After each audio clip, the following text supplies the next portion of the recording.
moment précieux de la proclamation de la parole de Dieu. Seigneur, on est assemblés à ta demande.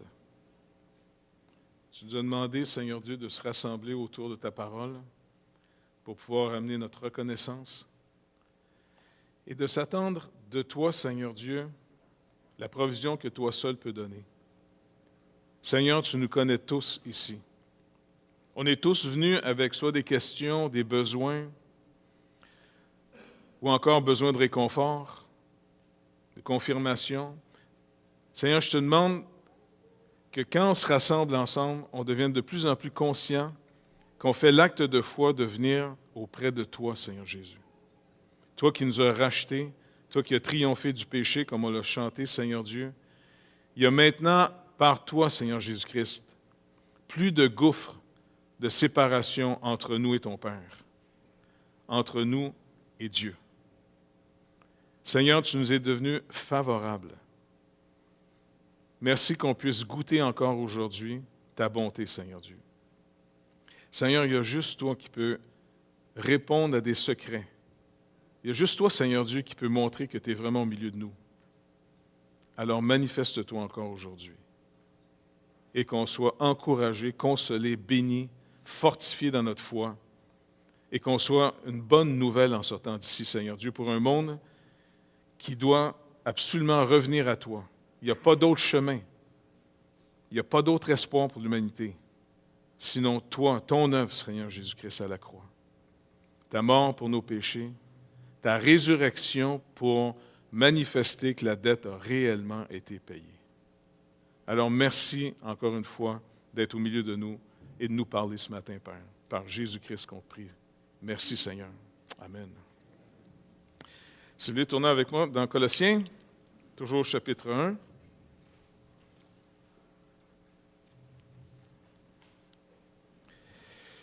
Paul, apôtre de Jésus-Christ par la volonté de Dieu, et le frère Timothée, aux saints et fidèles frères en Christ qui sont à Colosse, que la grâce et la paix vous soient données de la part de Dieu notre Père.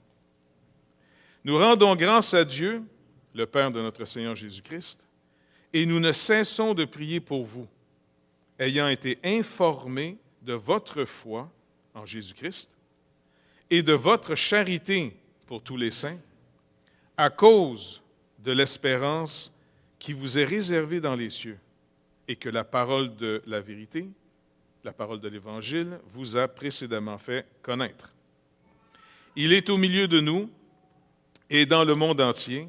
Il porte des fruits, il va grandissant, comme c'est aussi le cas parmi vous, depuis le jour où vous avez entendu et connu la grâce de Dieu conformément à la vérité, d'après les instructions que vous avez reçues d'Épaphras, notre bien-aimé compagnon de service, qui est pour vous un fidèle ministre de Christ et qui nous a appris de quelle charité l'Esprit vous anime.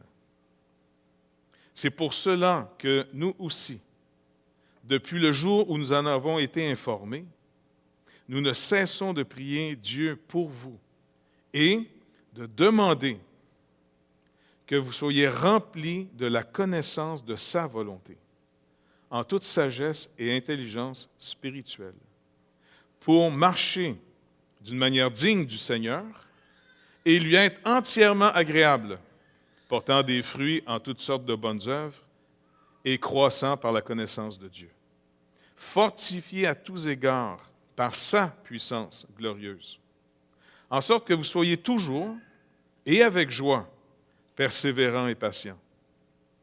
Rendez grâce à Dieu, ou rendez grâce au Père, qui vous a rendu capable d'avoir part à l'héritage des saints dans la lumière, qui nous a délivrés de la puissance des ténèbres et nous a transportés dans le royaume du Fils de son amour, en qui nous avons la rédemption, la rémission des péchés. Il est l'image du Dieu invisible, le premier-né de toute la création, car en lui ont été créées toutes les choses qui sont dans les cieux et sur la terre, les visibles et les invisibles, trône, dignité, domination, autorité. Tout a été créé par lui et pour lui. Il est d'avant toute chose, et toute chose subsiste en lui. Il est la tête du corps de l'Église. Il est le commencement, le premier-né d'entre les morts, afin d'être en tout le premier. Car Dieu a voulu que toute plénitude habitât en lui. Il a voulu par lui réconcilier tout avec lui-même, tant ce qui est sur la terre que ce qui est dans les cieux, en faisant la paix par lui, par le sang de sa croix. Et vous, qui étiez autrefois étrangers et ennemis par vos pensées et par vos mauvaises œuvres, il vous a maintenant réconciliés par sa mort dans le corps de sa chair, pour vous faire paraître devant lui saint, irrépréhensible et sans reproche, si du moins vous demeurez fondés et inébranlables dans la foi, sans vous détourner de l'espérance de l'Évangile que vous avez entendu et qui a été prêché à toute créature sous le ciel, et dont moi, Paul, j'ai été fait ministre. Je me réjouis maintenant dans mes souffrances pour vous, et ce qui manque aux souffrances de Christ, je l'achève en ma chair, pour son corps qui est l'Église. C'est d'elle que j'ai été fait ministre, selon la charge que Dieu m'a donnée auprès de vous, afin que j'annonçasse pleinement la parole de Dieu, le mystère caché de tout temps et dans tous les âges, mais révélé maintenant à ses saints, à qui Dieu a voulu faire connaître quelle est la glorieuse richesse de ce mystère parmi les païens, à savoir Christ en vous, l'espérance de la gloire. C'est lui que nous annonçons, exhortant tout homme et instruisant tout homme en toute sagesse, afin de présenter à Dieu tout homme devenu parfait en Christ. C'est à quoi je travaille en combattant avec sa force qui agit puissamment en moi. C'était la lecture de la parole de Dieu. Donc, on avait vu ici, la dernière fois que j'étais avec vous, Paul se présente comme apôtre, et on avait vu que les apôtres aujourd'hui, selon les Écritures, c'est un ministère qui a atteint son but et qui est maintenant accompli, et ça n'existe plus.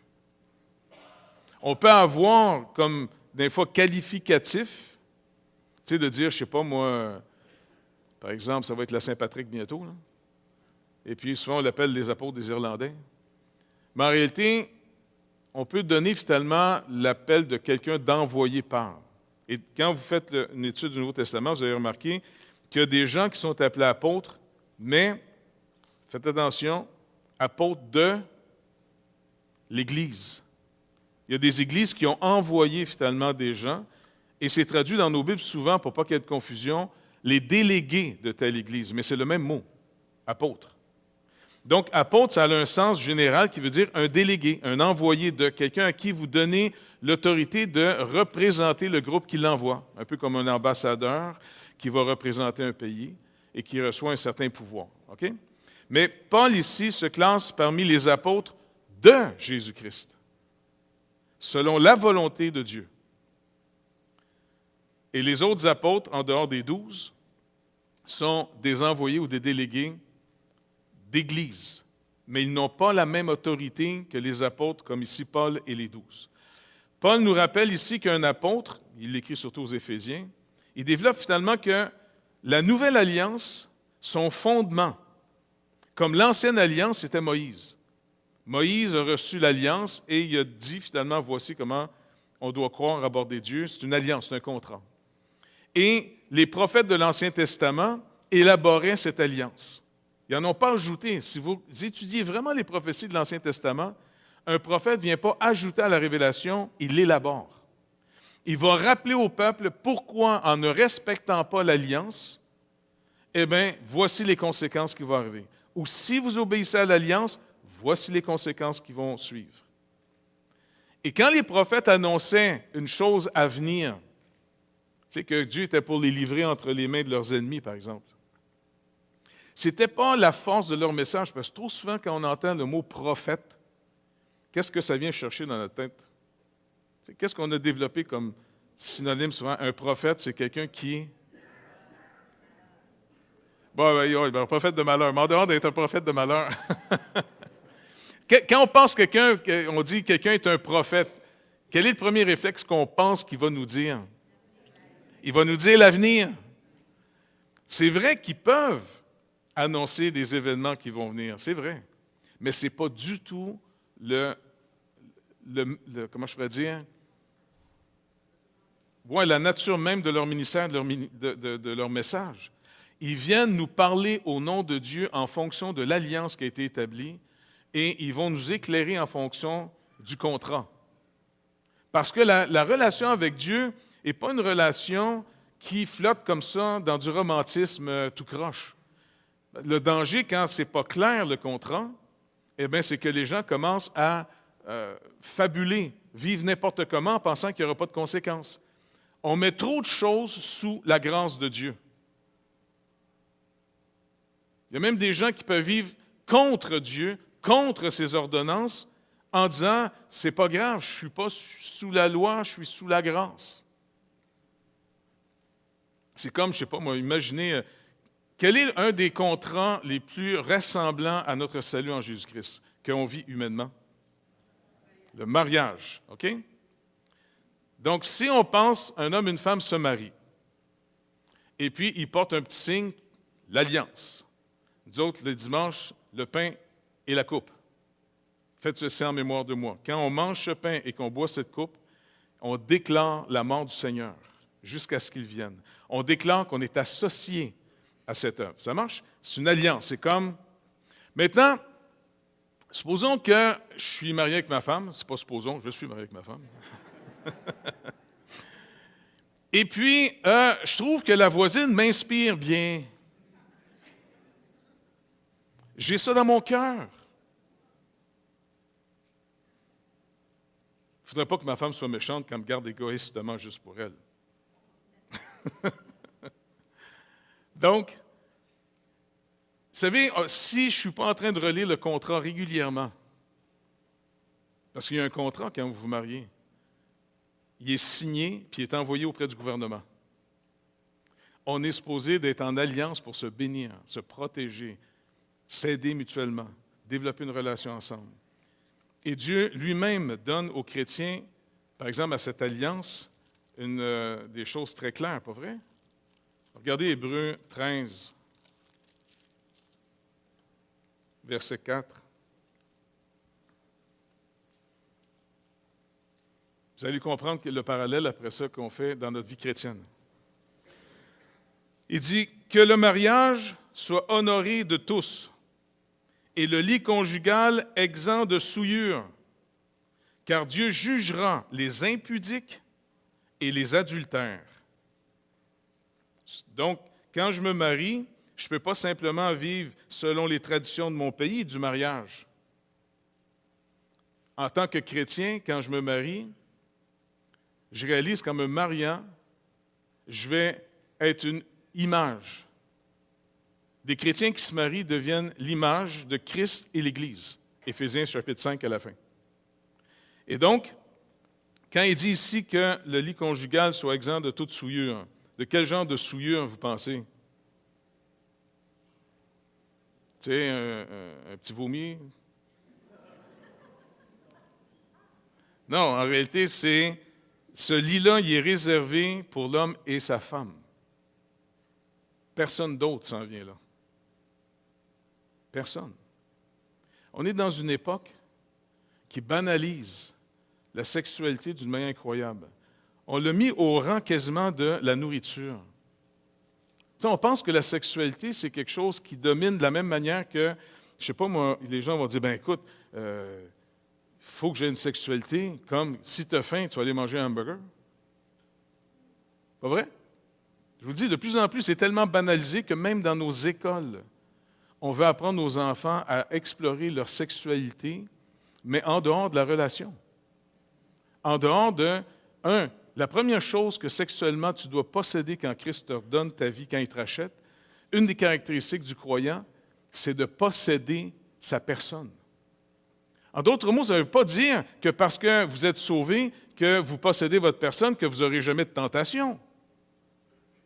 Je ne sais pas qui c'est qui a dit l'illustration, mais bonne, là. C'est dans le temps que les gens portaient des chapeaux. Tu ne peux peut-être pas empêcher un oiseau de passer au-dessus de ta tête. Par contre, tu peux l'empêcher de faire un nid dans ton chapeau. C'est qui ça? Ah, c'est Luther, ça? C'est son genre, mais ça, hein, c'est ça. Fait que l'image est bonne. En d'autres mots, on peut tous être exposés à des tentations. On peut tous être, à certains moments dans notre vie, plus vulnérables qu'à d'autres moments. Pas vrai?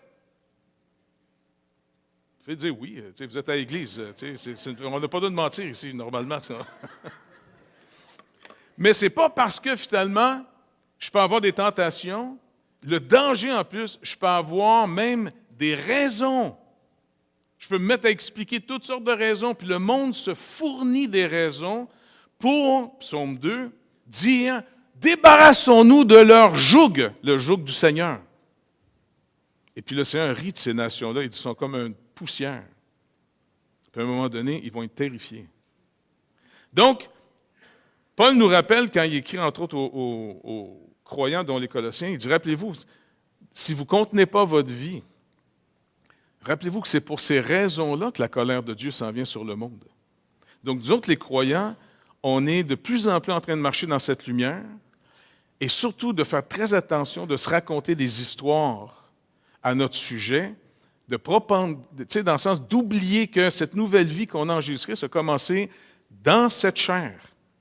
Et dans cette chair, il y a deux choses.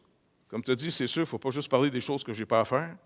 Mais pour pouvoir recevoir la parole de Dieu, est-ce que vous êtes déjà posé la question, comment ça se fait que la même Bible est lue par tout le monde,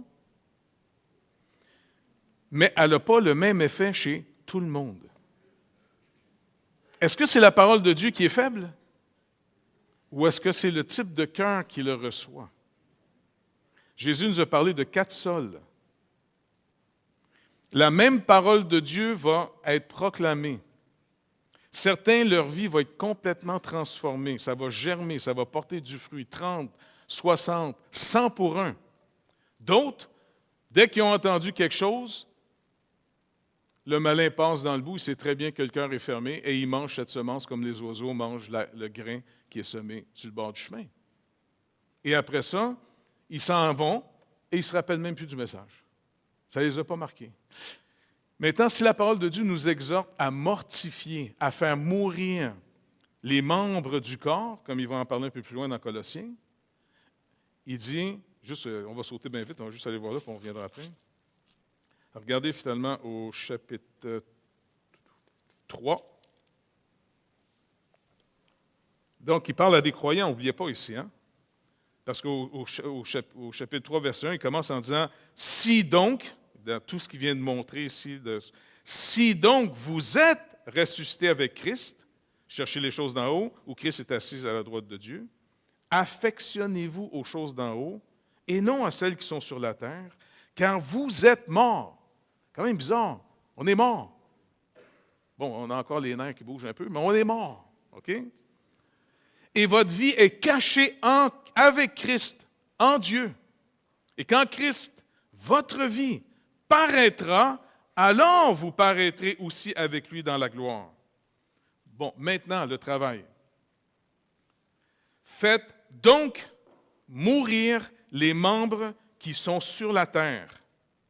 S'il avait arrêté juste là, faites donc mourir les membres sur la terre, tu te demandes quoi, là? Un bras, une jambe. Voici ce que lui appelle les membres qui sont sur la terre. L'impudicité. Est-ce que quelqu'un qui peut comprendre, ça veut dire quoi ça? De l'impudicité. Si on lit et on ne sait pas ce que ça veut dire, on pense quoi? C'est-tu une tique? C'est-tu une puce? C'est une coquerelle, ça, cette affaire-là? De l'impudicité. Quand il y a un mot, c'est déjà négatif de quelque chose. Négatif de quoi? Négatif de la pudeur. Faites mourir tout acte au milieu de vous qui manque de pudeur. Maintenant, c'est quoi ça de la pudeur?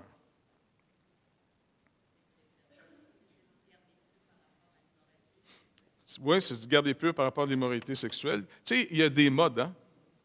Tout dépendant où est-ce qu'on a été élevé. Je vais vous dire un petit secret de famille. Chez nous, c'était plus relax un peu. Fait que quand j'étais petit, quand tu es tout petit, c'est normal, tu te promènes tout nu dans la maison, tu comprends? Hein? Puis tu grandis au milieu de la famille. Puis mon père, d'un fois, était tout nu. Puis d'un fois, oups, ma mère était tout nue. Mais rendu à un certain âge, gros malaise. Je n'aimais pas bien ça, voir mon père tout nu, ni ma mère. Tu sais, c'était comme... Je ne sais pas comment vous expliquer ça, tu sais. Qu'est-ce qu'ils font? Puis c'est sûr, quand tu t'aperçois que la sexualité, c'est ce qui t'a mis au monde, tu dis « Ah, wesh! C'est-tu de même qu'ils m'ont fait? » Parce que tu as un âge, je ne sais pas trop si ça existe encore, mais il y avait une époque, il y avait un âge où les petits gars, ben, ils n'aimaient pas ça, voir du monde s'embrasser, ni les petites filles. Tu sais, ils voyaient souvent des parents, « Ah, wesh! » Tu sais, des bouches, « Wesh! » Ça va? Puis même, je ne sais pas, tu as une période quand tu es tout petit, les petites filles, ben, ils ne trouvent pas ça intéressant, pas en tout, les petites filles, pas en tout. Là, tu sais. Ça doit être la même chose pour les petites filles. Non? Me semble. Et de provoquer de l'impudicité à ce niveau-là, c'est pas le fun pas en tout. Même au contraire, on dirait que ça brise une naïveté qui doit être gardée. Tiens, on dirait qu'on provoque, je ne sais pas, on provoque artificiellement aujourd'hui par un mode d'impudicité, on dirait des enfants devenir adultes trop vite. Puis ça enlève la naïveté, ça enlève le côté, tu sais, je ne sais pas, c'est pas le temps. Même dans le Cantique des Cantiques, il y a souvent ce rime qui revient, tu sais, mais pas un rime, comment on dit ça dans les chants? Un refrain, merci, voilà, un refrain. Ne réveille pas l'amour avant qu'elle ne le veuille. Ne réveille pas l'amour avant qu'elle ne le veuille. C'est vraiment beau. Puis c'est parce que c'est vraiment un livre poétique qui a été écrit justement pour la relation d'un homme et d'une femme. Oui, je sais qu'on en parle toujours de manière spirituelle, tu sais, Christ et l'Église, c'est vrai, on peut en faire une application, mais on oublie que c'est aussi un des livres de sagesse sur un des rapports humains les plus intenses, l'amour. L'amour qu'on a, l'homme et la femme, et puis qui crée finalement, carrément, qui procrée la prochaine génération. C'est vraiment quelque chose d'extrêmement beau. Mais comment le diable aime souiller et salir ce qui est beau à la gloire de Dieu. Tout le temps. Donc, faites mourir les membres. L'impudicité. On doit avoir une manière de vivre qui valorise la pudeur. C'est important. Même dans les types de jokes qu'on fait, ou toutes sortes de choses, c'est vraiment important qu'au milieu de nous, il n'y ait pas ce malaise sur la pudeur. Et après ça, il parle de l'impureté. En d'autres mots, tout ce qui n'est pas pur. Maintenant, il y a toutes sortes de formes d'impureté. Il va souvent même mentionner aux ouvriers de travailler, d'avoir un cœur simple devant le patron. Est-ce que vous réalisez ce que ça veut dire? Bon, tu sais, au Québec, on a un autre mot pour simple. Hey, il fait simple pas mal. Mais ce n'est pas dans ce sens-là que le mot veut dire simple. Simple, là, c'est différent d'une autre expression, double. Quelqu'un qui est double, il n'est pas simple. Être double, c'est de faire une chose, mais pour faire d'autres choses. Et puis Dieu nous appelle à vivre de manière simple. Donc ça, c'est vraiment important pour nous d'apprendre. Juste un exemple. On travaillait, par exemple, en Haïti, puis on a demandé de pouvoir changer un règlement. La fondation qui s'occupe finalement de payer finalement pour l'éducation des enfants, hein, qui est rendue à 200 quelques enfants, 250, 260 enfants, il y avait des conditions à remplir pour pouvoir être admissible à ce programme. Et une des conditions, c'est que si la fondation prenait un enfant, il fallait que l'enfant aille dans une certaine église, dans une certaine dénomination. On est un petit peu mal à l'aise avec ça. Et puis, on a parlé avec les autorités et on leur a demandé, pour le village dans lequel on s'occupe, est-ce que vous nous permettez de faire une norme différente? Si on investit dans une maison pour l'éducation, on voudrait que ce soit que pour l'éducation. Quand on va prêcher l'Évangile, on va prêcher l'Évangile. Quand on va soigner les gens, on va soigner les gens. Afin de faire une action simple. Si tu nourris quelqu'un qui a faim, puis il te demande pourquoi tu me nourris, ben c'est parce que tu avais l'air d'avoir faim. C'est tout? Ben, c'est assez, tu trouves pas? Plutôt que de dire, regarde, je te donne un petit bout de pain, hop! Attends, il faut que je te prêche l'Évangile avant.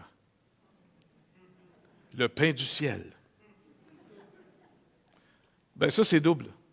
Je suis désolé, je sais que tes gens vont dire, non, mais qu'est-ce que c'est important de prêcher l'Évangile? Certainement, c'est important de prêcher l'Évangile. Mais soyons un peuple reconnu pour sa simplicité de cœur. Pas des gens doubles. Il n'y a rien de plus fatigant de parler avec quelqu'un, tu ne sais pas s'il dit quelque chose pour te le dire ou s'il est en train de dire quelque chose pour t'amener à quelque part. C'est fatigant, ça? Moi, ça me tape ses nerfs, pas à peu près. Quand je reçois un courriel, « Salut, comment vas-tu? » Là, il s'adresse au singulier, il doit me s'adresser à moi. Et quand je vois que je fais partie d'une liste, je flush le courriel. Ça m'insulte au plus haut point. Tu me prends-tu pour un épais, toi, là? Si tu parles à plus de 2 personnes, j'ai appris à petite école, tu mets ça au pluriel. Parle-moi pas au singulier si tu parles à 150 personnes. Parle-moi au pluriel. Pour moi, c'est ça des actions simples versus doubles. Je suis tanné des méthodes. Parce qu'à un moment donné, tu deviens un peu parano en disant, coudonc, il me parle-tu à moi? Ben, il est en train de pratiquer une nouvelle méthode sur moi, là. T'sais? Puis là, les chrétiens, des fois, ils veulent tellement réussir qu'ils sont prêts à apprendre des méthodes du monde, comment vendre un frigidaire à un Inuit. Non, il paraît que c'est bon pour les Inuits parce que ça ne gèle pas au moins le frigidaire. En tout cas, c'est une autre histoire. Bref, comprenez ce que je veux dire? Soyons des gens qui vont purifier leurs motifs. Et une des manières de purifier leurs motifs, c'est d'être pas double. Et puis, il continue l'apôtre en disant, les passions, c'est tout ce qui dépasse ta raison et qui t'amène à la destruction. Ce n'est pas positif. Je sais qu'aujourd'hui, on change les mots, on a perdu le sens des mots, mais passion égale quelque chose qui t'amène à la mort. C'est pour ça qu'on appelle l'œuvre de Jésus-Christ, lorsqu'il va accepter d'aller dans le jardin, la passion du Christ. Là, il va s'engager dans quelque chose qui l'amène à la mort. Ça, c'est une passion. Mais nous, on cherche tellement à amplifier les choses qu'on fait un peu de l'inflation verbale souvent, et puis on enlève le sens des mots. Par exemple, on adore la crème glacée. Bien, aujourd'hui, ça ne peut rien dire que j'adore Jésus. J'adore Jésus, j'adore ma perruche, j'adore la crème glacée, puis j'adore ma femme. Mais j'adore surtout mon char. Pour certains. Ça ne veut plus rien dire, le mot adore, après. Ce n'est pas une question que je suis le chrétien, tu n'as pas le droit de dire le mot adore, tu as péché. Non, c'est juste que tu vides les mots de leur sens.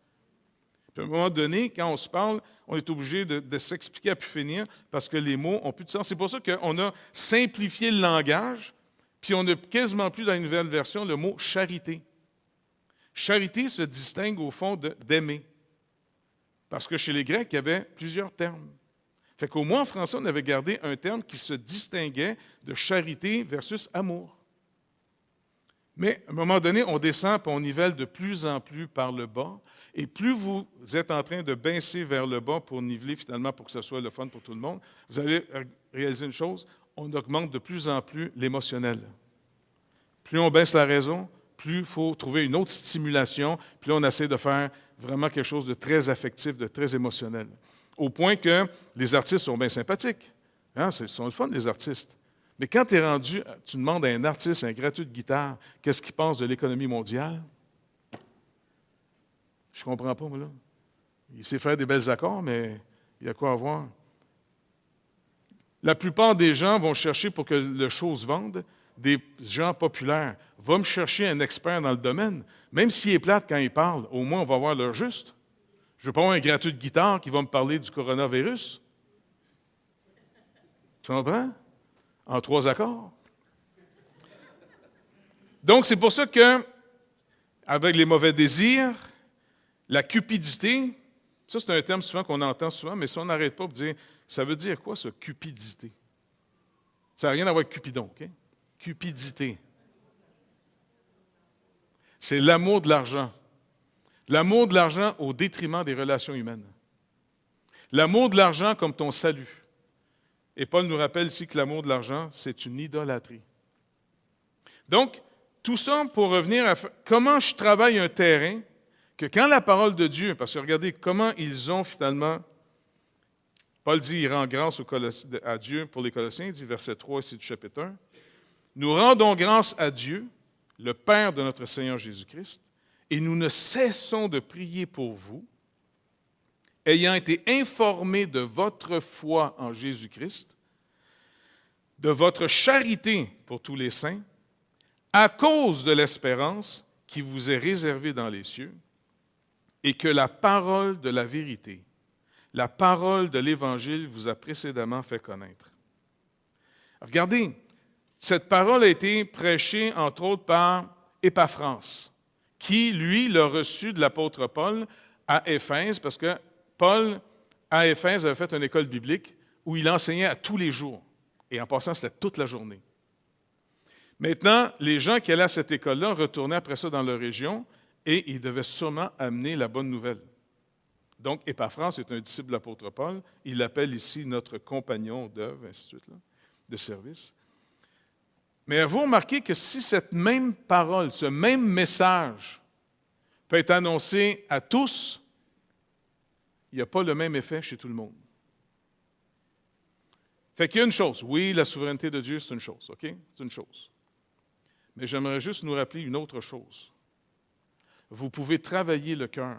Vous pouvez travailler votre attitude. Ça se travaille. Si vous vivez dans toutes sortes de raisonnements qui sont à l'encontre de la parole de Dieu, vous êtes inévitablement en rébellion contre Dieu. Et beaucoup de fois, on essaie de raisonner pour justifier ce que Dieu condamne. Et puis on peut se donner une foule de gens qui viennent confirmer ce qu'on voudrait bien entendre. Plutôt que d'admettre que tu es en échec, il est venu sauver ce qui était perdu. Il est prêt à pardonner ceux qui vont échouer pour leur montrer maintenant comment trouver en lui ce qu'on a trouvé toute notre vie ailleurs qu'en lui. Mais tant qu'on va raisonner, tant qu'on va se trouver les excuses du monde, eh bien, on est les gens. En passant, faites attention, parce que Paul va parler un peu plus loin en disant, si du moins vous demeurez fondés inébranlables dans l'Évangile ou dans la foi, sans vous détourner de l'espérance de l'Évangile que vous avez entendu. Il est-tu en train de parler ici que si je ne demeure pas dans la foi, je perds mon salut? Non. Il est en train de rappeler en disant, on va voir ceux qui l'ont vraiment reçu. Ils vont persévérer. Faites attention de penser qu'on peut abandonner sans problème, puis il n'y a pas de conséquence à ça. Il y a une conséquence à l'abandon. Ça peut révéler, parce que regardez, vous savez, j'ai toujours été un petit peu prudent sur les témoignages, rendre nos témoignages. Je vais vous dire pourquoi. Parce qu'à un moment donné, j'ai réalisé que nos enfants, on les élevait à ce qu'ils ne soient pas aussi idiots que nous autres quand on ne connaissait pas le Seigneur. Parce que le mal n'est jamais bon. Le mal va toujours affaiblir une personne qui y touche. Puis parce qu'il y a une théorie niaiseuse dans le monde qui dit « Ah, ils font leur expérience. » Vous avez entendu cette niaiserie-là? « Ah, il fait ses expériences. » Ah oui, c'est comme si tu prends, je ne sais pas, une hache, tu fais l'expérience de te couper un doigt. Snack! Il a fait son expérience. Mais il te manque-tu un doigt après? Je pense que oui. Plante-toi une hache dans le front, tu fais une grosse expérience. Peut-être des chances que tu ne peux pas le raconter à personne. Mais il y a quelque chose de stupide dans le monde qui dit « Fais du mal, c'est pas grave, c'est une expérience. » Le mal affaiblit spécialement le croyant, ça nous rend de plus en plus insensibles au Saint-Esprit. Et faites attention, on peut éteindre sa lumière dans notre vie, cautériser notre conscience à ne plus rien sentir et commencer même à devenir plus que le monde. Un croyant qui abandonne son Seigneur est souvent plus dégénéré dans son comportement qu'une personne du monde qui est à la limite à peu près normale. Il y a un danger de tous les bords. Il y a un danger d'être élevé dans une famille non chrétienne, tu n'as jamais entendu parler du Seigneur, tu vis n'importe comment, toutes sortes de théories, et là, finalement, tu souilles ta vie profondément, puis ça marque, parce que la mémoire se rappelle de ce qui s'est vécu. Si tu as eu des gros problèmes avec la dope, puis tu as des grosses pressions, plus tard tu deviens chrétien, tu aimes le Seigneur, super. Mais rappelle-toi que dans le temps de pression, le mal a fait un affaiblissement dans ton âme. Si tu n'as jamais pris de cocaïne de ta vie, tu sais, c'est de la poudre blanche. Et puis tu vois un petit sac de poudre blanche. Et puis quelqu'un dit, tu peux-tu aller jeter ça dans les poubelles, s'il vous plaît? Ben, pas de problème. C'est la poubelle.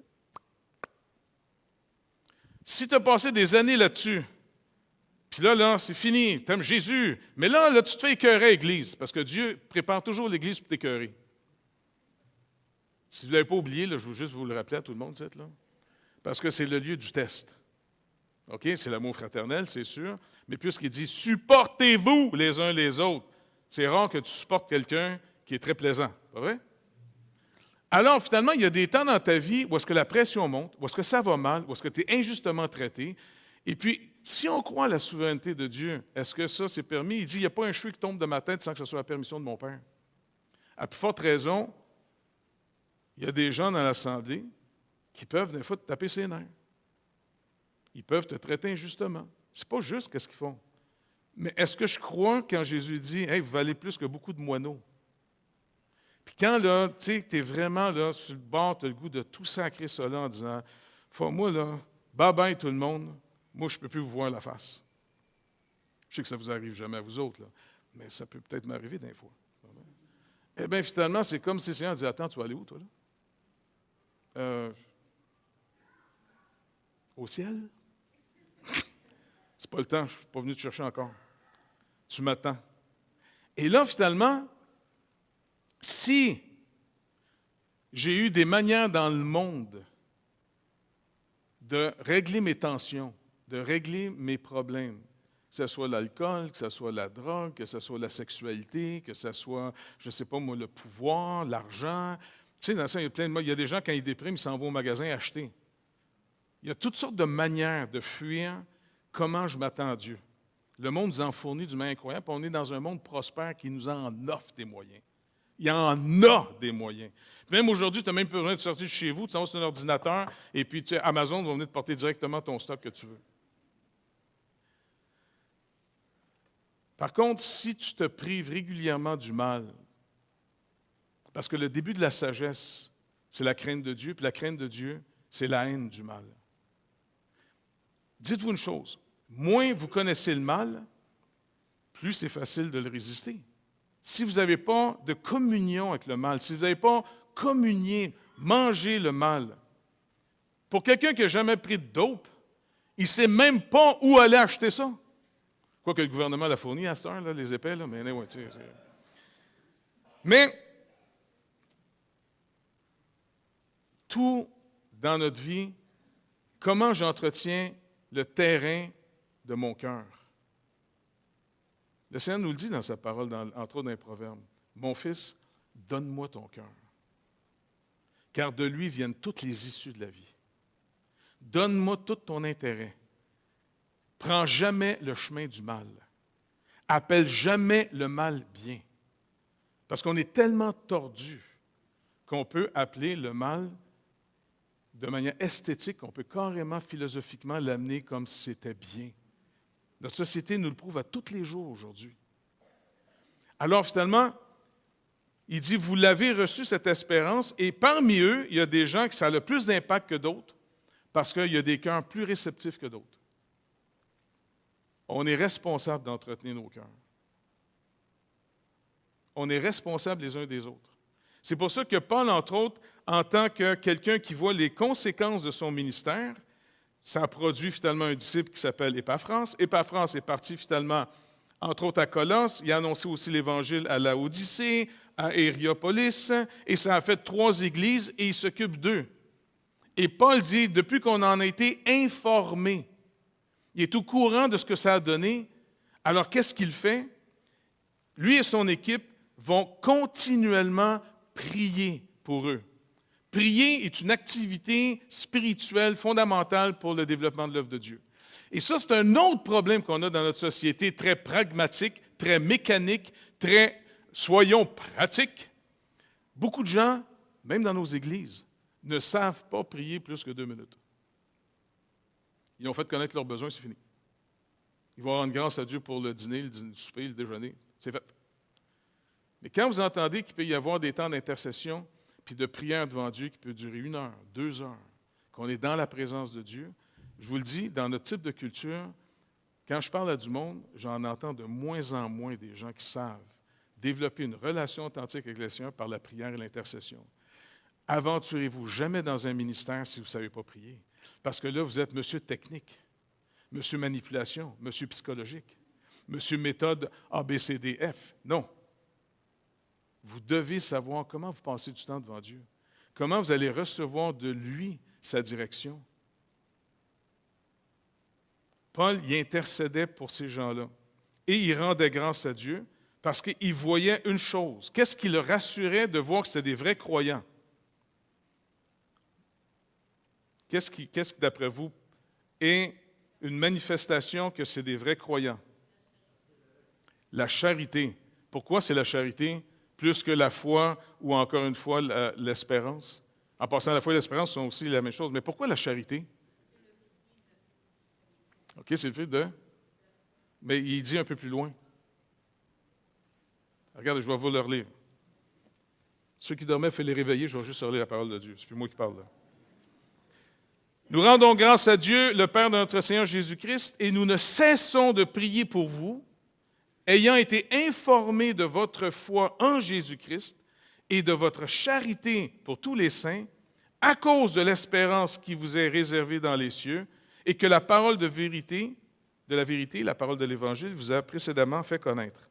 Il est au milieu de vous. Il est dans le monde entier, il porte des fruits. Il va grandissant, comme c'est aussi le cas parmi vous, depuis le jour où vous avez entendu et connu la grâce de Dieu conformément à la vérité. D'après les instructions que vous avez reçues d'Épaphras, notre bien-aimé compagnon de service, qui est pour vous un fidèle ministre de Christ et qui nous a appris de quelle charité l'Esprit vous anime. Avez-vous remarqué? Ce n'est pas parce que certaines personnalités sont des meilleurs gars que d'autres. Tu sais, il y a des gens qui disent « Ah, c'est parce que toi, tu as un bon caractère. » L'origine de la charité ne vient pas du bon caractère de la personne. Elle vient du Saint-Esprit. La charité, de quelle charité l'Esprit vous anime?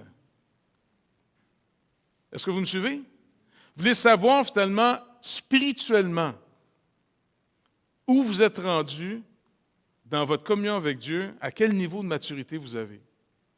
Faites attention, quand Paul écrit aux Corinthiens, il les traite de charnels.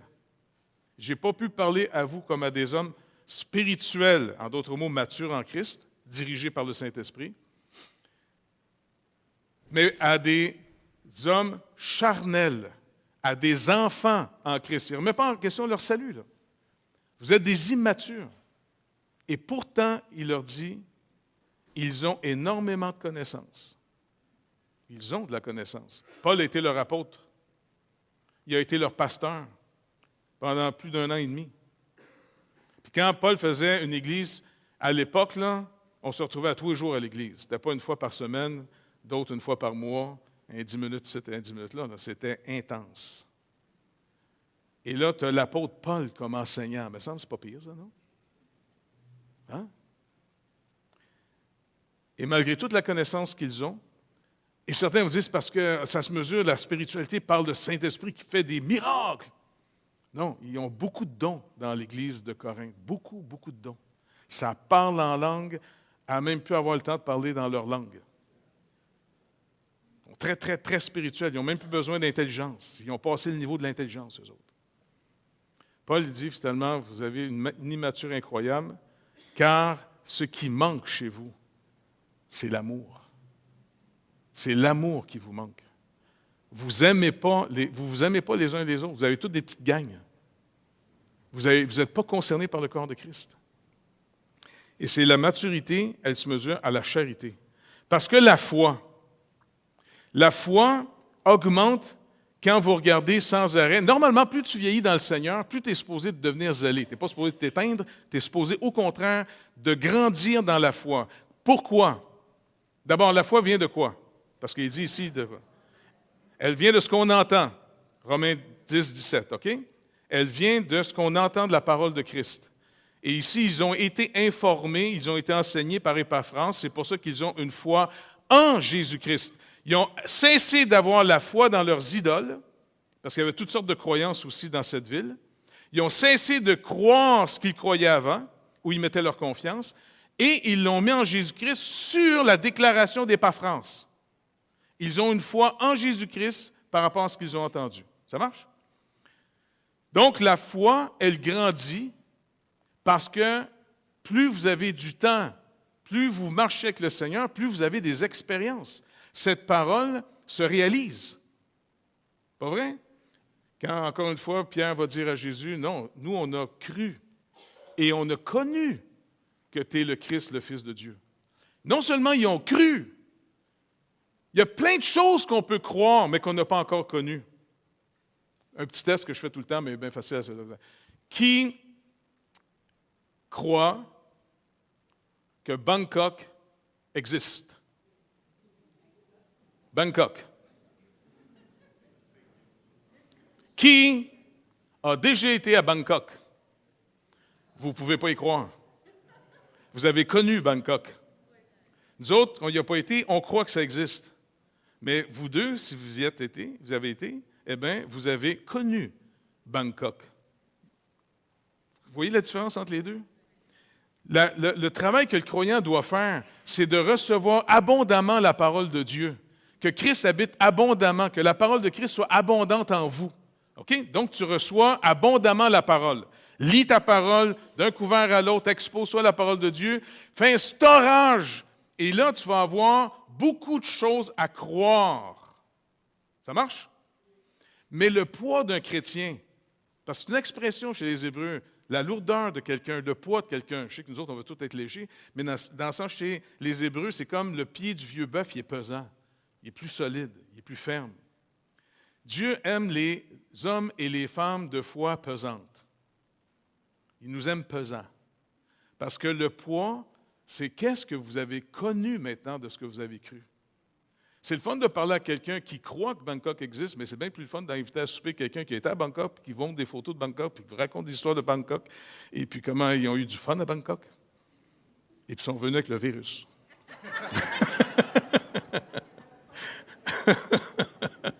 Non, il n'était pas en mode dans ce temps-là, c'est vrai. Donc, vous comprenez, maintenant, c'est bien le fun d'entendre parler un chrétien de tout ce qu'il a lu. Et puis là, en passant, personne n'a l'excuse de ne pas avoir une foi éclairée. Je veux dire, tous les plus grands prédicateurs, après Jésus-Christ, il paraît que même Piper est là. Donc, vous avez des prédicateurs absolument incroyables à la grandeur de la planète qui sont disponibles dans votre ordinateur chez vous. Vous avez accès à de l'information comme jamais. Donc, les ignorants, c'est vraiment ceux qui veulent être ignorants. Tu ne peux plus être ignorant aujourd'hui. C'est impossible. C'est que tu veux être ignorant. Par contre, imaginez finalement d'inviter à souper encore une fois quelqu'un qui a plein de Piper dans sa tête. Et vous avez aussi le choix de connaître quelqu'un qui a vécu plein de choses avec le Seigneur. C'est comme, encore une fois, quelqu'un qui peut t'amener l'encyclopédie, te montrer où ça se passe, et versus quelqu'un qui t'amène les photos où il a été, puis il va te raconter son voyage. Le Seigneur veut nous donner un privilège énorme avec lui. La vie éternelle, ce n'est pas de savoir qu'il existe, c'est de le connaître. Et je ne veux pas être méchant, mais ce qui m'intéresse quand je parle avec les gens, ce n'est pas tout ce qu'ils savent. Parce que moi, avec, je lis. Je peux lire 3 livres par semaine. J'aime ça lire comme un malade mental. Mais je ne peux pas parler de tout ce que j'ai lu parce que je n'ai pas le droit, à moins de citer l'auteur. Et quand je prépare un message, j'écoute, Seigneur, j'ai-tu le droit de parler de ça, moi, là? Parce que, tu sais, si je te demande d'approuver ce que je dis, bien, il faut que tu me donnes la permission de parler en ton nom là-dessus. On se connaît-tu? Alors, finalement, quand j'écoute les gens parler, j'essaie d'être simple, pas double. mais je fais toujours des... Je ne sais pas comment vous expliquer ça. J'essaie de voir le nombre de fois que vous avez parlé de vous dans la conversation versus combien vous m'avez parlé du Seigneur dans la conversation.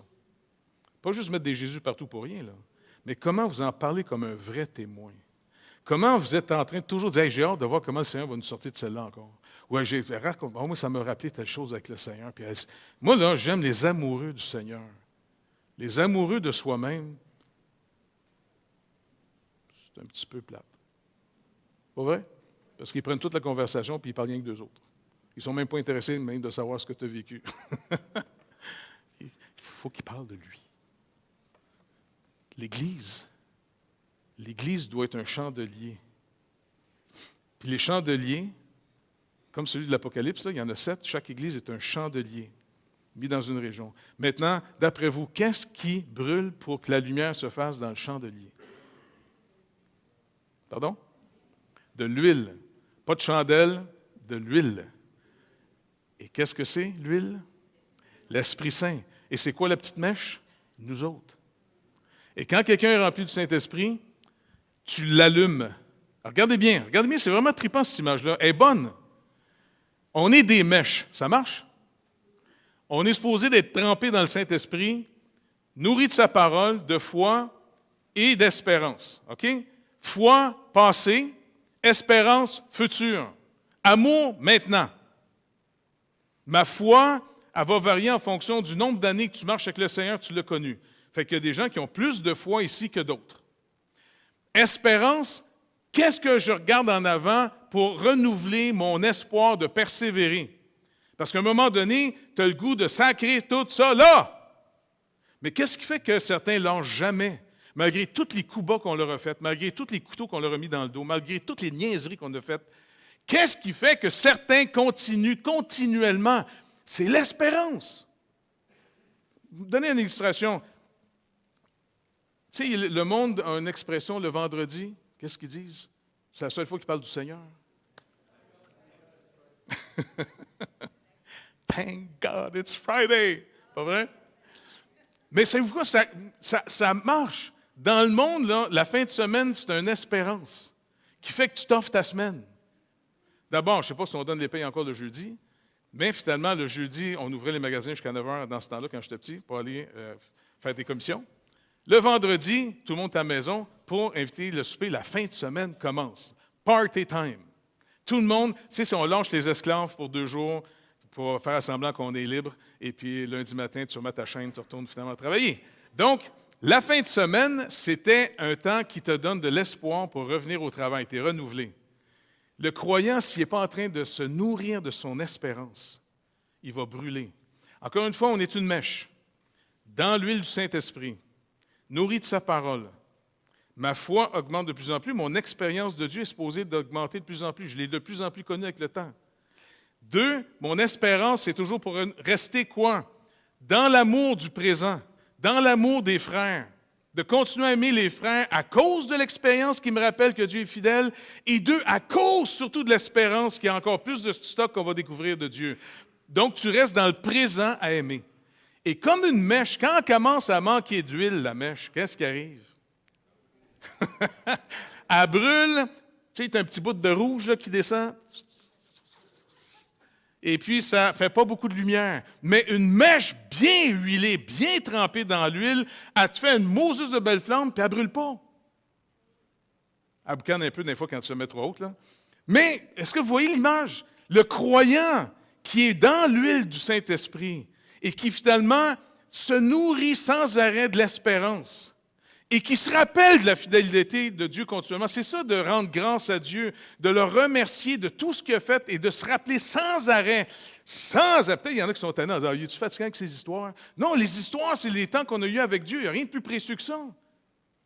Des temps qu'on a eus avec Dieu, toutes sortes de projets qu'on a vécus avec Dieu, toutes sortes d'histoires qu'on a racontées sur le Seigneur. Ça te rappelle sa fidélité.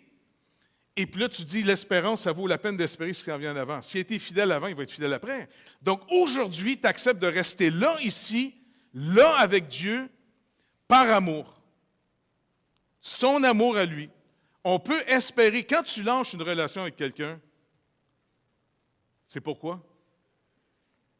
Tu sais, il y a des temps, des fois, je ne sais pas moi, tu casses. Ça se dit encore, ça? Cassez-vous, ça? Quand tu casses, là, ça veut dire quoi? Hein? C'est que tu n'espères plus rien. Il n'y a rien de plus dangereux qu'une relation que quelqu'un dit « Non, moi, j'y crois plus. J'en peux plus, j'y crois plus. Je la vois juste arriver, j'ai mal au cœur. J'en peux plus. Il tousse mal, il marche mal, fait tout mal. » Tu sais, quand tu passes un cap de non-retour émotif, là, il n'y a plus d'espoir. Mais tant qu'il y a de l'espoir, il y a de la vie. Il y a de la vie. Si on se prive de l'espérance, et cette espérance, elle vient de quelque part. On va en parler la prochaine fois. L'espérance. Donc, on est un chandelier. Et l'amour que Dieu produit au milieu de nous, c'est lui qui le produit. Nous avons appris de quelle charité l'Esprit vous anime. On est dans l'huile. Il nous allume, on ne brûle pas. Et en passant, on est allumé par tous les défis qu'on doit avoir dans nos relations les uns avec les autres. C'est le défi des relations qui nous allume. C'est de ça qu'on cherche la lumière du Saint-Esprit. On cherche à dire, OK, la relation n'est pas au point. OK, Seigneur, on s'en vient de voir. On veut voir ici, qu'est-ce qui empêche notre relation de vraiment brûler ton huile plutôt que de nous consumer en ce moment. Si vous ne le trouvez pas, vous allez brûler, c'est certain. Mais c'est pire si vous ne le trouvez pas. C'est qu'en réalité, demandez-vous avec qui vous marchez. Qui vous apprend ce que vous savez en ce moment? On remet ça au Seigneur. Seigneur, un peu comme encore les... Seigneur, tu sais toutes choses. C'est ça qui est vraiment rassurant. Tu sais exactement où chacun de nous ici est rendu avec toi. On peut donner des apparences de toutes sortes de choses, mais on ne peut pas te tromper, toi, Seigneur Dieu. Et tu nous aimes. Et tu nous offres ce qu'il y a de meilleur dans tout ce que tu as créé, toi-même, Seigneur Jésus. Tu t'es offert à nous. Tu nous offres une relation avec toi par ton Esprit Saint au moyen de ta parole, de tes promesses. Seigneur Dieu, il ne peut pas en avoir plus. Père, tu nous as tellement aimés que tu n'as pas épargné ton propre Fils pour rétablir une authentique et véritable relation entre nous et toi, afin qu'on soit présenté devant toi à cause de ton œuvre, à cause de toi, Seigneur Jésus-Christ, à cause de ton sang, qu'on soit présenté devant toi irréprochable. Seigneur, qu'on puisse être le chandelier dans la région qui brille, qui produit beaucoup de lumière. Parce que, Seigneur Dieu, on te demande d'être rempli de ta présence, d'être dans ta plénitude à toi, d'apprendre à tout trouver en toi, Seigneur Jésus. Car tu vas tout nous donner, tout ce qui est nécessaire à la vie et à la piété avec toi. Tout. Seigneur Dieu, qu'on puisse abandonner nos idoles muets, qu'on abandonne nos philosophies de pensée positive, qu'on abandonne nos impuretés, qu'on abandonne, Seigneur Dieu, nos convoitises, nos passions, pour se tourner vers toi afin de marcher avec toi. Parce que, Seigneur, le monde a besoin de témoins, pas des perroquets, des témoins de toi, Seigneur. Des témoins, Seigneur. Fais-nous des témoins. Et que notre foi, d'année en année, augmente. Parce qu'on a une expérience de toi, on t'aura connu. On n'aura pas juste cru, on aura connu que tu es vraiment le seul chemin qui mène à Dieu et que ta parole est la vérité. Seigneur, fais de nous une Église qui est une bonne nouvelle, car beaucoup dehors, dans les ténèbres, pleurent, sont angoissés, sont tourmentés. Seigneur Dieu, que tu puisses nous donner encore une fois de parler en ton nom, ta parole, mais comme témoin. Merci d'avance, Père, au nom de Jésus. Amen.